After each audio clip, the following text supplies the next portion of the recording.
என் தங்கப்பிள்ளையே, இன்று உன் வராகி அம்மா உன்னுடைய வாழ்க்கையில் பிரச்சனைகளை ஏற்படுத்தி கொடுக்கின்ற முக்கியமான 2 பேரை அடையாளம் காட்டுவதற்காக வந்திருக்கின்றேன். என் தங்கமே, துரோகத்தை செய்பவர் ஒருவராக இருந்தாலும் அவர்களோடு சேர்ந்து தேவையில்லாத விஷயங்களை செய்பவர்கள் இன்னொருவர். அந்த 2 பேரையும் நான் உனக்கு அடையாளம் கொடுத்து விட்டேன் என்றால் நிச்சயமாக என் பிள்ளை அதன் பிறகு உன் வாழ்க்கையில் ஏற்படுகின்ற பல பிரச்சனைகளில் இருந்து நீ தப்பித்து கொள்வாய். இந்த வாழ்க்கையில் உனக்கு கிடைத்த பல உறவுகளுள் உனக்கு இனிமேல் வாழ்க்கையில் எந்த நேரத்திலும் கிடைக்கவே கூடாது, இவர்களை சந்திக்கவே கூடாது என்று நினைக்கின்ற அளவிற்கு சில உறவுகள் இருக்கின்றார்கள். அவர்களுள் அம்மா சொல்ல போகின்ற இந்த 2 பேரும் மிகவும் முக்கியமானவர்கள். என் தங்கமே, அத்தனை பேருக்கும் உனக்கும் இடையில் மனஸ்தாபங்கள் இருந்த பொழுதும் கூட இவர்கள் 2 பேருக்கும் உனக்கும் இடையில் மனஸ்தாபங்கள் இருந்ததே கிடையாது. அத்தனை அன்போடும் நட்போடும் பழகி வந்த உறவு. அதனால்தான் அம்மா இன்று உனக்கு இதனை எச்சரிக்கையாகவும் உன் மனதிற்கு மிக பெரிய தெளிவாகவும் இந்த செய்தியினை கொண்டு வந்திருக்கின்றேன்.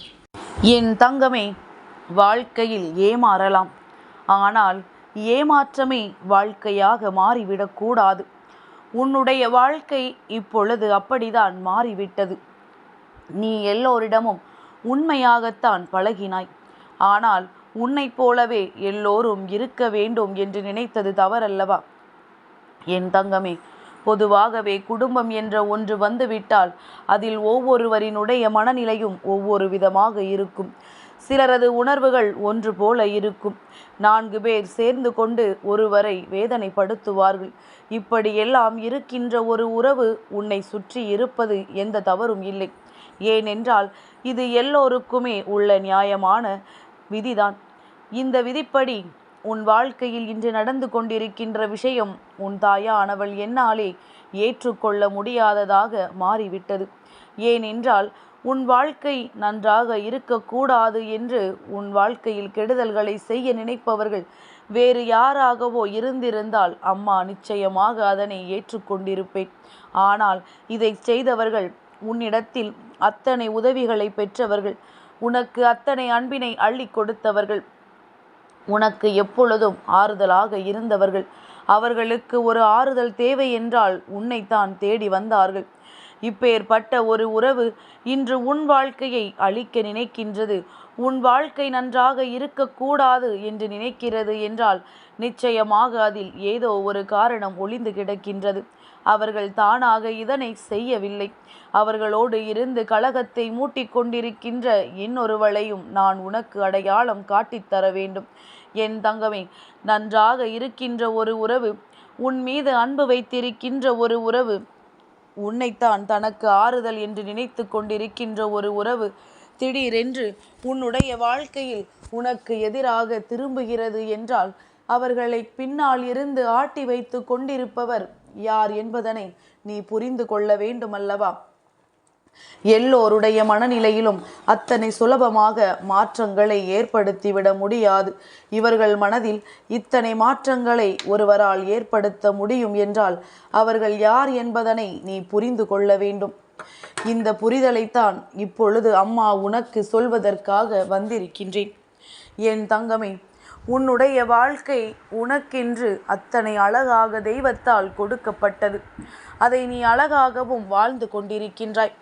உன்னை போல யாரையும் இந்த குடும்பத்தை அத்தனை எளிதாக சமாளித்து விட முடியாது.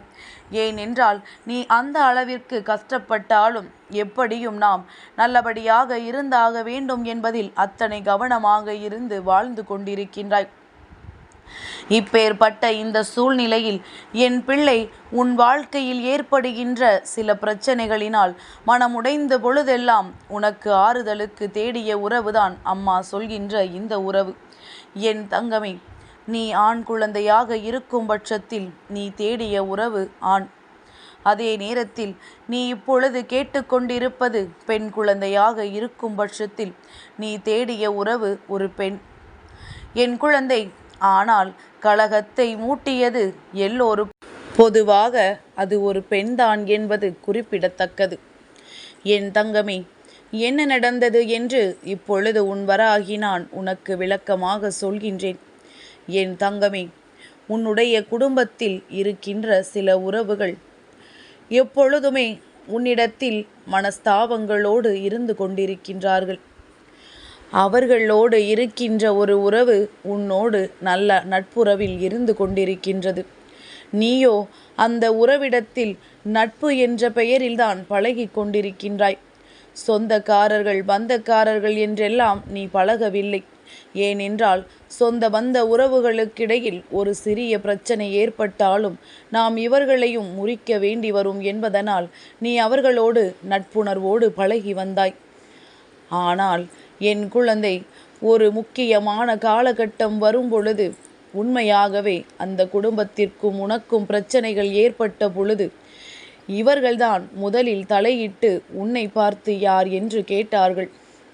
உனக்கு தலையில் இடியே விழுந்தது போல இருந்தது. அவர்கள் குடும்பத்தில் இருப்பவர்களின் பக்கம்தான் தவறு இருக்கிறது என்று தெரிந்தும் கூட அவர்களுக்காக இவர்கள் பேசிய வார்த்தைகள் எல்லாம் உன்னை மிகவும் அதிகமாக காயப்படுத்தியது. அது மட்டுமல்லாமல் என் குழந்தைக்கு மனதில் வேதனையையும் கொடுத்தது. எப்படி இவர்கள் திடீரென்று இந்த அளவிற்கு மாற்றத்தை ஏற்படுத்தினார்கள், இவர்களை மாற்றியது யார் என்று என் குழந்தை சிந்தித்தாலும் அந்த நேரத்தில் அதை பற்றி பெரிதாக யோசிக்காமல் நீ விட்டு விட்டாய். சரி, இவர்களே நம்மிடத்தில் இப்படி நடந்து கொள்ளும் பொழுது இனிமேல் இந்த உறவை நாம் வாழ்க்கையில் தேட வேண்டாம், இவர்களை விட்டு தூரம் விலகிவிட வேண்டும். ஏனென்றால் நல்ல நட்பாக இருந்தது இத்தனை பெரிய எதிரியாக நமக்கு மாறுவதற்கான காரணம் என்னவென்று புரியாமல் நீயும் விலகிச் சென்று விட்டாய். என் தங்கமே, உன் அம்மா உன் மனதில் இருக்கின்ற வேதனைகளை கண்ட பொழுதுதான் தெரிந்தது உனக்கு வாழ்க்கையில் மிகவும் நெருக்கமான உறவு உன்னை விட்டு பிரிந்து சென்றது. அந்த சூழ்நிலையில்தான் இதற்கு காரணம் என்னவாக இருக்க முடியும் என்று ஆராய்ந்த பொழுது அங்கே கலகத்தை மூட்டிக்கொண்டிருப்பவள் இன்னொருத்தி அல்லவா? என் தங்கமே, உன்னுடைய குடும்பத்தில் இருக்கின்ற இன்னொரு பெண்தான் அவர்களின் மனதில் உன்னை பற்றி தவறாக சொல்லி ஏகப்பட்ட மாற்றங்களை ஏற்படுத்தி இருக்கின்றாள். அவளினுடைய எண்ணம் என்ன தெரியுமா? இந்த குடும்பத்தில் யார் எப்படி இருந்தாலும் பரவாயில்லை, உன்னுடைய வாழ்க்கை மட்டும் நன்றாக இருக்கக்கூடாது, யாரும் உன்னோடு நல்லபடியாக பேசக்கூடாது, யாருக்கும் உன் வாழ்க்கையில் எந்த அக்கறையும் இருக்கக்கூடாது, உன்னை தனித்து விட வேண்டும், நீ மற்றவர்கள் முன்னிலையில் வேதனைப்பட வேண்டும், நீ எதற்காக நமக்கு இந்த வாழ்க்கை என்று எண்ணி வருந்த வேண்டும். இந்த கலகத்தை மூட்டுகின்றவள் வேறு யாரும் கிடையாது. அவள் உன்னோடு நல்லபடியாக பேசிக்கொண்டிருக்கின்றாள். உனக்கு எப்பொழுதுமே நல்லது செய்வது போல நடித்து கொண்டிருக்கின்றாள். ஆனால் சில காலமாக அவளது நடவடிக்கைகளில் மாற்றங்கள் தெரிந்து கொண்டுதான் இருக்கின்றது. தெய்வம் உனக்கு அதனை உணர்த்தி கொண்டுதான் இருக்கின்றது. நீ அதனை புரிந்து கொண்டிருந்தால் நிச்சயமாக அம்மா கை காட்டுவது யார் என்பதனை நீ புரிந்து கொண்டிருப்பாய். என் தங்கமே, இவர்களும் அவர்களும் உடன் பிறந்த உறவுகள். என் தங்கமே, உடன் பிறந்தவர்கள் பொதுவாக அவர்களுக்குள் பிரச்சனை என்று வரும்பொழுது மற்றவர்களிடத்தில் விட்டு கொடுத்து விடமாட்டார்கள். இன்று அப்படி ஒரு சூழ்நிலைதான் நடந்திருக்கின்றது. நீ பிரச்சனைகளை உருவாக்குவாய், அங்கே அவர்களை உன்னிடத்தில் இருந்து பிரித்து விட வேண்டும் என்று இடையில் நின்று கொண்டு இந்த பெண் செய்த சதிதான் இன்று உன்னுடைய வாழ்க்கையில் இத்தனை பெரிய பிரிவினையை ஏற்படுத்தியது. என் தங்கமே, இனி ஒரு நாளும் இந்த வாழ்க்கையில் உனக்கென்று இருக்கின்ற அத்தனை விதமான சூழ்நிலைகளையும் நினைத்து வேதனைப்படாமல் கலகத்தை மூட்டியவர்கள் சந்தோஷமாக இருக்கட்டும். ஏனென்றால் அவர்கள் எத்தனை கலகத்தை வேண்டுமானாலும் மூட்டி இருக்கலாம். ஆனால் நீ நட்பாக நினைத்து பழகிய அந்த உறவு உன் மீதல்லவா நம்பிக்கை வைத்திருக்க வேண்டும். மாறாக அவர்களின் பேச்சினை கேட்டு நடந்து கொண்டது மிக பெரிய தவறான செயல் அல்லவா? என் தங்கமே, இந்த செயலினால் நஷ்டம் உனக்கில்லை என்பதை முதலில் புரிந்து கொள். உனக்கு வாழ்க்கையில் ஒரு மிகப்பெரிய தெளிவு கிடைத்திருக்கின்றது. இது போன்ற போலியான உறவுகள் இனி உன் வாழ்க்கையில் தொடராமல் இருப்பார்கள் அல்லவா? அதுதான் உனக்கு வாழ்க்கையில் கிடைத்த முதலாவது வெற்றி. இரண்டாவதாக, இவர்களை பற்றி புரிந்து கொண்டதை நினைத்து நீ சந்தோஷப்பட வேண்டும். இனி எப்பொழுதுமே உனக்கு துணை இந்த வராகி மட்டும்தான்.